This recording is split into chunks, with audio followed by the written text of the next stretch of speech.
everybody, to our fall 2020 Doc Talk. Tonight, we are going to be spending our time with Dr. Kim Mahovsky. She is an assistant professor here at University of Northern Colorado. She's been with us since 2016, earning her doctorate degree and doing her graduate assistant work through the University of Denver in the area of curriculum and instruction. Her interest areas are in mathematics as well as high stakes testing, and she's going to spend her time tonight diving into some of those areas. Great, thank you, Courtney. Thanks. So basically, I'm just going to start with where my research started, which is basically I delve into the difference between procedural and conceptual mathematics. So when we talk about teaching mathematics conceptually, this stems from a constructivist learning approach in which all students actively construct their own learning, where students become autonomous and self-motivated in the mathematical activity. And this is based off the work of Jean Piaget and John Dewey. So I'm just going to go in a little bit of what my data looked like and where I was able to get that. So I spent a lot of time in the elementary schools. The data was collected at an urban elementary school in 3rd, 4th, and 5th grade over a 3-month time frame. And it was conceived from observations done from a qualitative study around the effects of high stakes testing and standardization. And each teacher was interviewed along with the principal and instructional specialist for the school, which really gave a great insight into what's going on in the elementary schools within the particular district. So due to this school, what was unique about the school is the school had the highest or the largest Hispanic population in the district. And this allowed a unique lens into urban education because it was considered urban school among diverse classrooms within mathematics instruction.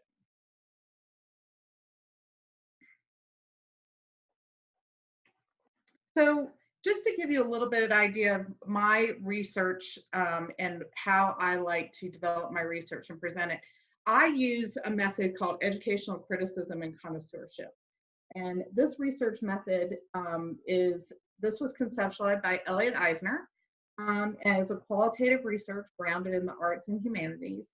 Now, by criticism, we mean the public art of disclosure through description, interpretation, evaluation, and thematics. Connoisseurship, though, is the art of seeing what is going on during instruction. And this is really important, and having that type of eye is great, especially because I'm an educator and I taught school for 10 years. This gives me that ability to criticize and be a connoisseur at the same time. It is the skill of using one's senses to apprehend a present experience, of making fine-grained distinctions. The connoisseur employs her own experiential knowledge to highlight subtle qualities of the educational context that may go unnoticed by others. So that's really important. And that's my what I use mainly when I do my research and I present my research is that particular platform. So the observations occurred over a 3-month time frame. Along with the 3rd, 4th, and 5th grade teacher, the instructional specialist for the school, and the principal were interviewed. And the principal, ironically, is very opposed to high stakes testing and protects his teachers from the pressure. He does, however, expect improvement over time, but he definitely does not give those teachers that same pressure that you would normally see in most schools. And then by using a program called Deduce, I was able to analyze interviews and observations through coding, finding patterns. This is actually a free program, believe it or not, and it's really great for qualitative research. So if you are interested in doing something qualitative, it's a great resource to have. So my findings. Teachers, when given a conceptual curriculum, teachers do not understand how the activities build upon each other for students to conceptually understand the concepts. This is done through scaffolding the instruction so the students conceptually understand the concept instead of forced or scripted strategies. So this is what I call the procedural mindset, okay, which teachers reflect on how they learn math when they were in school and which procedures were taught, and the students were taught to mimic those procedures. So that's what I call the procedural mindset. So when we We look at the stress. The stress of high stakes testing only makes the need for procedural mathematics more heightened. However, the students do not retain procedures. Okay. This also enables teachers to move at a faster pace, to cover all the concepts to be tested in April and May, and review before the test is administered. The fifth grade teacher, and the reason I have this highlighted, because this is where my next research project launched from. So the fifth grade teacher found that using manipulatives enabled her students to experiment with emerging ideas, solidifying a strategy that works best for her individual students. Varying strategies were shared to word problems, allowing students to decide what strategy that worked best for them. Real world tasks were presented that incorporated Hispanic traditions, and time did not dictate the teacher's pace for instruction. Students understanding the concept was the priority. This particular teacher is what sparked my interest in doing a causality study, which I'll explain next. And the conceptual activities skipped by the third and fourth grade teacher were due to the teacher's lack of understanding behind the purpose and time restraints to get the material covered. And that was the main reason for the downfall there. And in the end, this teacher ended up spending 3 additional days on subtraction with regrouping due to her procedural techniques, such as forcing strategies, not having the students use base 10 blocks in order to deepen their understanding of place value. And after seeing the teacher's frustration, I finally got involved and I helped her with planning the next lesson using base 10 blocks to scaffold their understanding. And finally, they were able to understand the content. So with that fifth grade teacher in mind, this is what got me into my next study. I basically wanted to know why this fifth grade teacher was so successful. And I said to myself, okay, what is she doing differently? And because this is a highly Hispanic classroom, and she is Hispanic herself, why exactly was she so successful? We know she used manipulatives. We know she used time to scaffold strategies, but what really helped because of that Hispanic population? So in taking the observations of that Hispanic fifth grade teachers, I wanted to do research to see why she was so successful over her counterparts. Was it because she could relate to the majority of the students, being Hispanic herself, or was it her math methods? That's what I wanted to know. So here is my initial research based on a Hispanic teacher teaching majority Hispanic students. So Egelite, Casita, and Winters in 2014 found that the sameness of teachers' cultural heritage positively influenced student performance, except for Hispanic students. I was blown away by this fact. I thought, okay, well then that means that she shouldn't have been successful, but she was. So then I wanted to take a step further. Although there needs to be further studies to substantiate this, however, teachers with similar ethnic attributes may influence student achievement indirectly, serving as change agents and mentors, but not as instructors. So diving deeper into the research around Hispanic teachers and their success, I came across 2 key ideas: relational interactions and cultural intelligence surface as a catalyst. So I began to wonder if Carla's success was due to a perfect combination of relational interactions and cultural intelligence while teaching mathematics conceptually. So that's where that stemmed from there. So through this lens, I began to research the communicative action of relational interactions and cultural intelligence, which I'll go over in a minute what those are. And there was a causational study using a descriptive design. So that's what I chose to use, so a causational study using a descriptive design. Therefore, I did not begin with a hypothesis, that's what that means, but it developed after the data was collected, which was mostly observational in nature.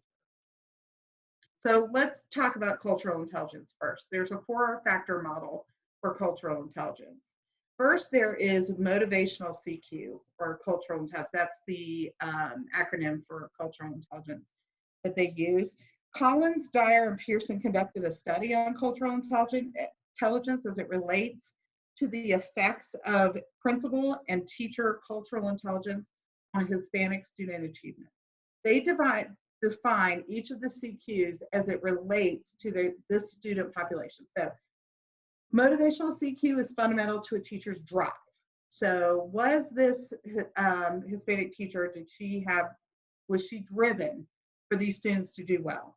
The drive is characterized by the degree and management of intensity put towards learning about and teaching in cross-cultural situations. Now, cognitive CQ is associated with the teacher's knowledge about the similarities and differences of cultures, which includes knowledge about economic and legal systems, cultural values and norms of social interaction, and religious beliefs and practices.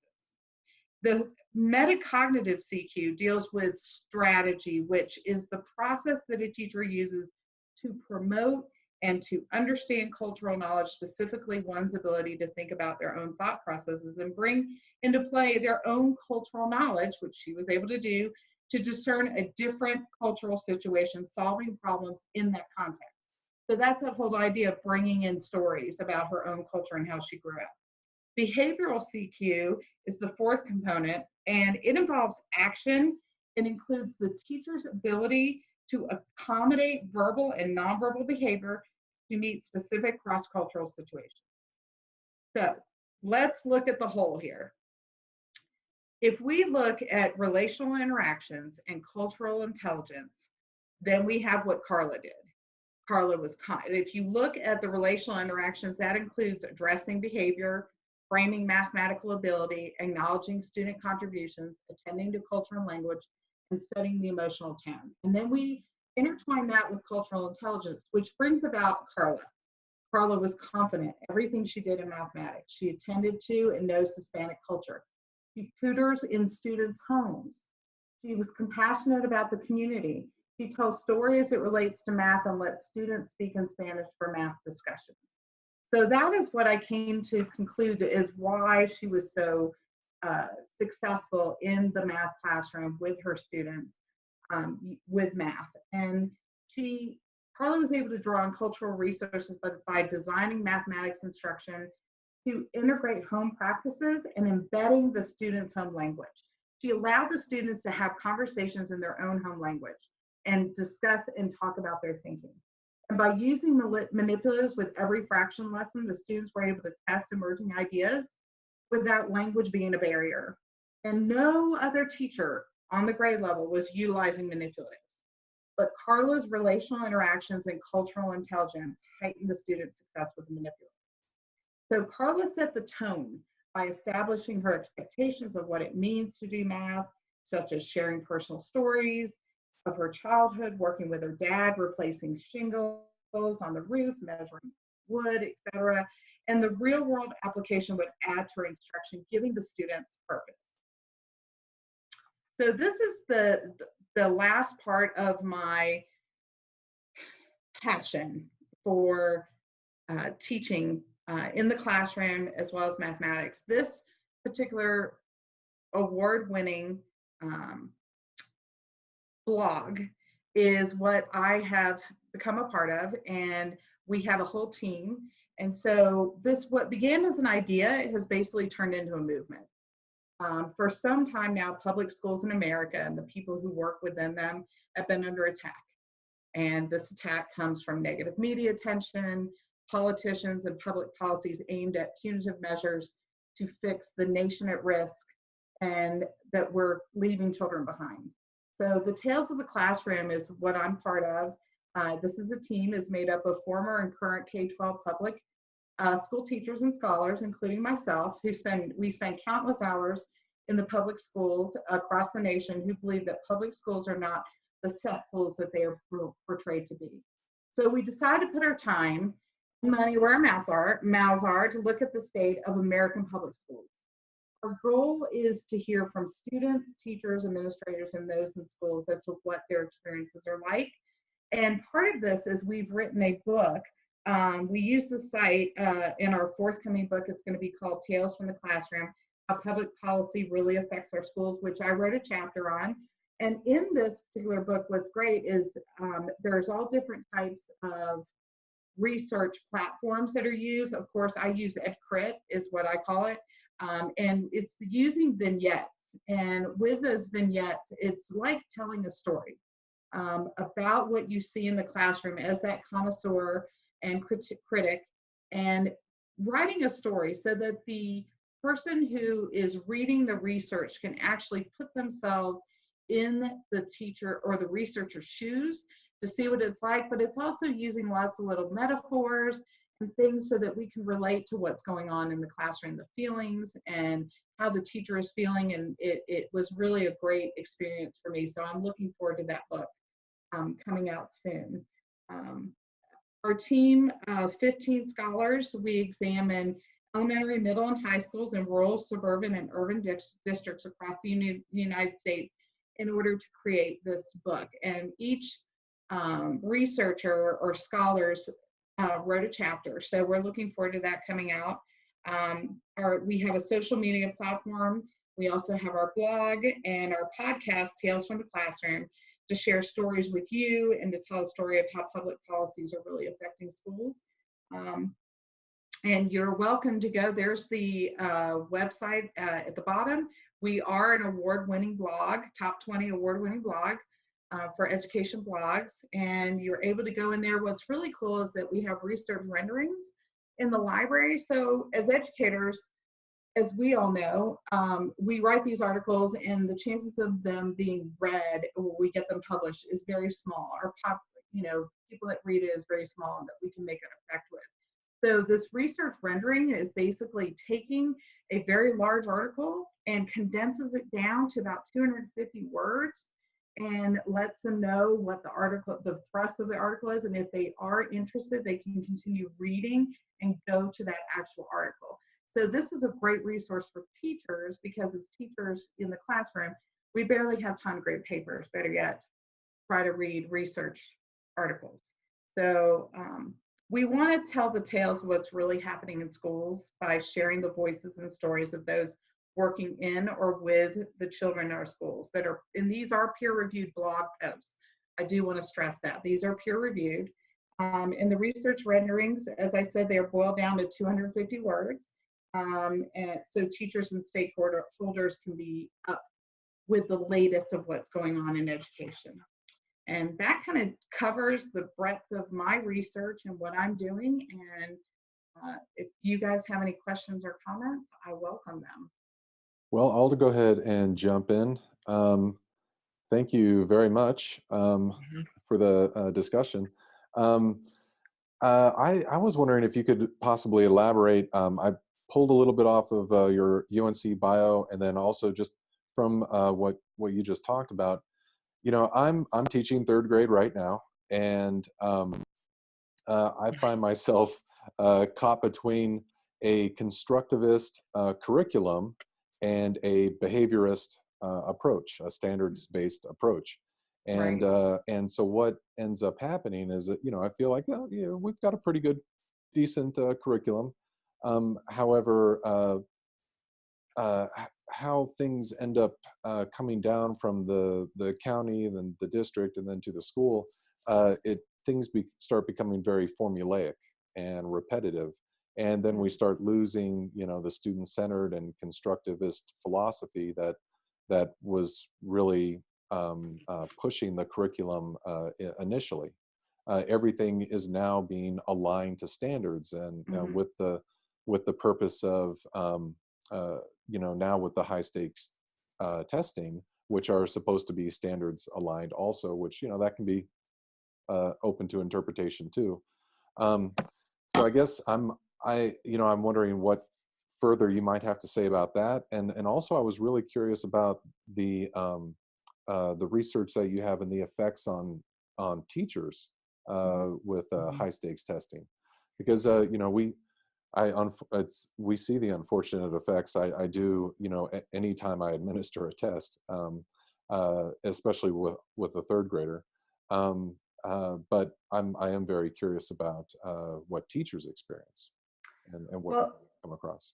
Oh, well, to answer your first question, so the first thing that I always tell my student teachers and those in my classes is that when it comes to standards, make sure, because a lot of times we get bound to a textbook and we're given a curriculum to follow. Do you have a particular curriculum that you do follow, or are you just teaching the standards?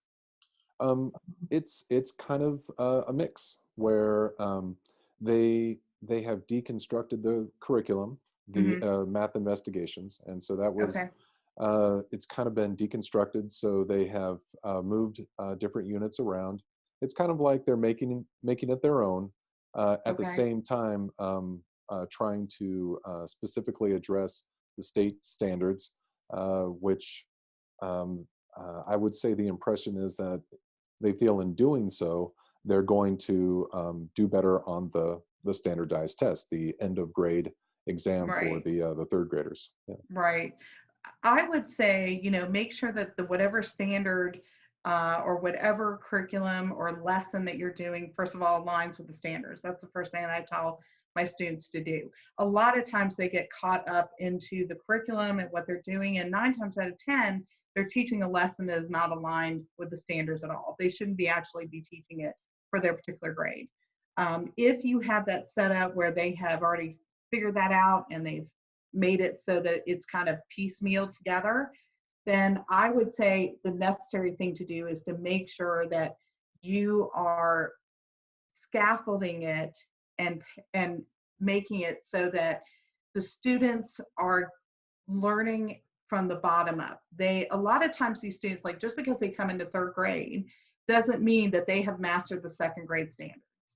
And a lot of times we want to start where, well, they're in third grade. We're going to use third grade. We're going to just do these lessons. And a lot of times we need to have students use their own strategies and understanding the standard and whatever it is where we're trying to teach. Even if it's, I have a lot of, like third grade, for instance, I have a lot of student teachers that say, well, my kids don't understand equivalent fractions. And I said, well, maybe they don't understand fractions at all. That could have been totally missed at all. They don't understand what the numerator and the denominator is. They need manipulative. So my biggest advice for any teacher that is trying to be conceptual but feels forced to be procedural is just to use manipulatives. And I tell my students all the time that I don't care if they're playing with them, at least they're learning something while they're playing with them, even if it's base 10 blocks, pattern blocks. I taught a lesson today with fractions, and I said, okay, I want you to make a picture with your pattern blocks. Make a small picture with your pattern blocks. Okay, if the hexagon is your whole, how much is your picture worth? And so they were like, oh, and that's pretty hard to do. And so that's an example of what you can do in fourth and fifth grade, even with pattern blocks. But my suggestion would always be using manipulatives, scaffolding it, spiraling it in some way so that you can loop back around. But I think allowing students to share their strategies and enter and exit through real world tasks is the most important thing. Most important. And your second question, I'm sorry, David, what was that? About the Um, high stakes. yeah, about the effects on teachers. Yeah. Um, The and effects and on yeah. teachers is paramount, but the effects on the students is even worse because both my daughters now have test anxiety. They can't even take a test without just totally freaking out. And I've got one in college and one in high school about to graduate. So it is real, and it is something that, I tell my teachers it's not going away. The high, as much as we want it to go away, high stakes testing is not going to go away. So we need to do a workaround. And for me, that workaround is making learning fun, make learning lifelong, and the test will come. They will understand the material. To just give you a little bit of background, when I taught for 10 years, my next to last year, my principal came in and said, I want you to use these books and teach all these strategies. And it was for literacy. And they were multiple choice, and they go back through and make sure if they don't understand or they haven't met the standard, then go back and teach them, reteach. So I did that year, and I had 8 fail. The next year, I said, you know what? I'm not doing this. That was the worst year ever. So I decided to make learning fun, lifelong, incorporate literature. I had a hands-on activity in every lesson. I had 100% of my kids pass. Principal comes up to me and says, well, I really want you to come back and tell them what you did. I said, oh, I'll tell you right now what I did. He didn't like the answer. So, so needless to say, you have to do what you think is best for your kiddos and to teach lifelong learning, real world context, so that when it comes to the test, they don't have to freak out about remembering a formula or a procedure. They just see the problem as a problem and they tackle it any way they can or they know how. That's my best advice for teachers. Hey, I'm completely on board. I completely agree. I guess I feel sometimes, and maybe it's different in other places, but here where I'm at, we did a bit of the math, and our students spend upwards of 60 plus hours a year doing some form of assessment, and it creates this dynamic of speed teaching where it isn't necessarily for mastery, it's just to cover content. Well, it's And like cramming for a test. That never goes exactly, well. yeah, Yeah. yeah. Yeah. And I hope that some teachers are able to access this doc talk, because it is a good reminder that it quality teaching is quality teaching, and the results will happen in the end. And it's important to remember that.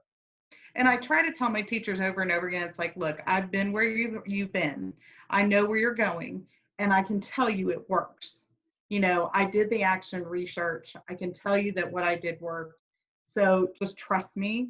And a lot of it, especially with teaching math conceptually, because 90% of the kiddos coming through, the students coming through, they have never experienced that ever. They only know being taught procedurally. So when I suddenly change gears and say, no, we're not going to teach them the formula. We're going to let them tell us how they would solve it, and it's a whole new approach to them. So it definitely takes some time getting used to. Mm-hmm. So I think one thing that I found fascinating from your presentation was the 4-factor model for cultural intelligence. Have Mhm. you explored that anywhere else beyond this study or within the classroom setting that you've been in? Not yet. I have not. So I was actually going to jump on. It was kind of a tangent from my original research with that Hispanic, observing that Hispanic teacher.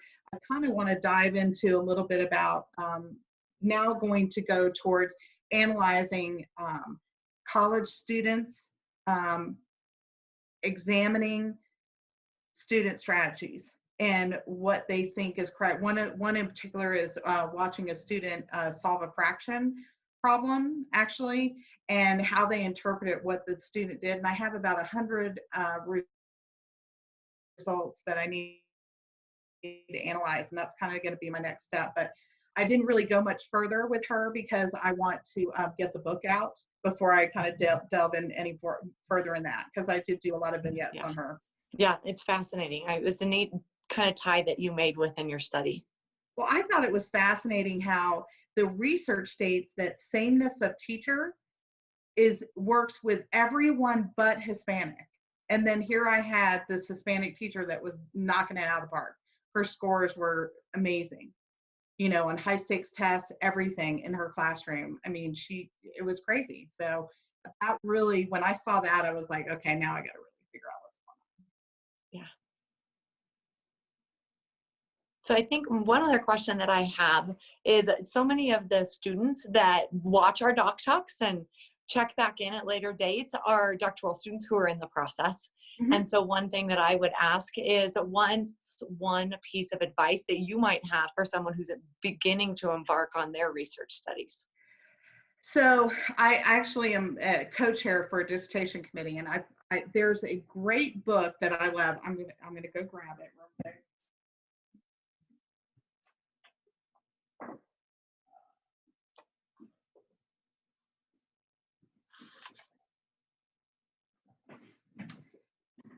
This book here. Can y'all see it on that? Probably backwards. It's called Demystifying Dissertation Writing, and it is amazing. It takes it down to the hour on how long to write your dissertation and everything that you need to do in order to be successful in writing it. It's a single system. It talks about how to, as you're doing your lit review and everything. I mean, I used this book, and it was amazing. So that would be my one piece of advice: to get into schools, to start doing, schedule, get your, that first step in working to get your research approved. Yeah. That's the biggest step.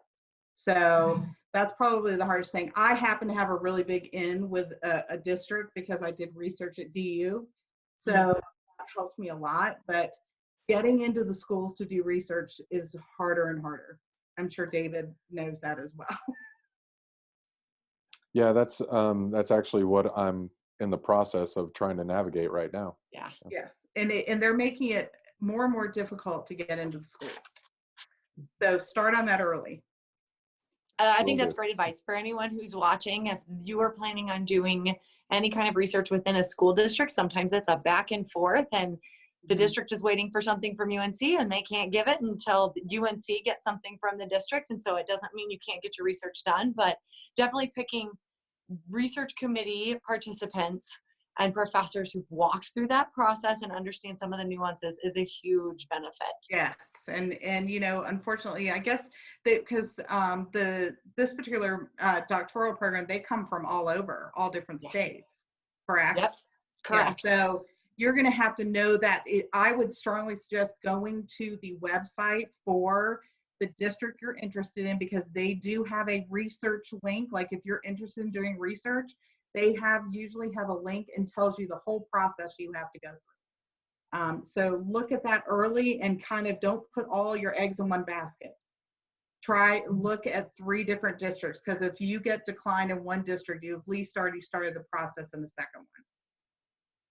That's great. Now, again, we're recording this in fall of 2020, but we also know that we have a couple of courses that are currently in the process of identifying their committee members. Do you currently have any openings? Yes, I am only a co-advisor on one committee right now. Okay. So please, if I am very passionate about educational criticism and consortia. That's what I use, but I am able to look at all different methods of what you want to do for your platform, for your research study. So, absolutely. I'm more than happy to help. I know how hard it is because I just did, because you realize I went through it as a non-traditional student. So I started my master's at, I got it all done in 5 years. So I got my master's and my doctorate done in 5 years. So it was very fast. I started at Regis and then went to DU. So I was a non-traditional student, but I was also a director of a grant for Julie Sarama and Doug Clements at DU. He ingrained myself into the school system because I was doing research for them. So that helped. So, that's another idea is, just get in those school systems and get to know principals and get to know people in the school, like at the district level. That's great advice. Dave, do you have any other questions tonight? No, just want to say thank you very much.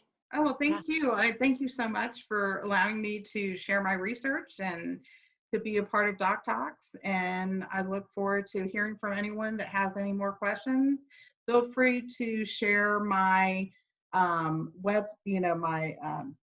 email, kimberly.mahovsky@unco.edu, and they can reach out to me for any questions, or if they'd like me to serve on their committee, I'm happy to. Great. Well, thank you again so much for your time, and we'll make sure to send this out to all of our current students who are looking for committees members, as well as get this posted for future students. So thank you so much for your time. Great, thank you.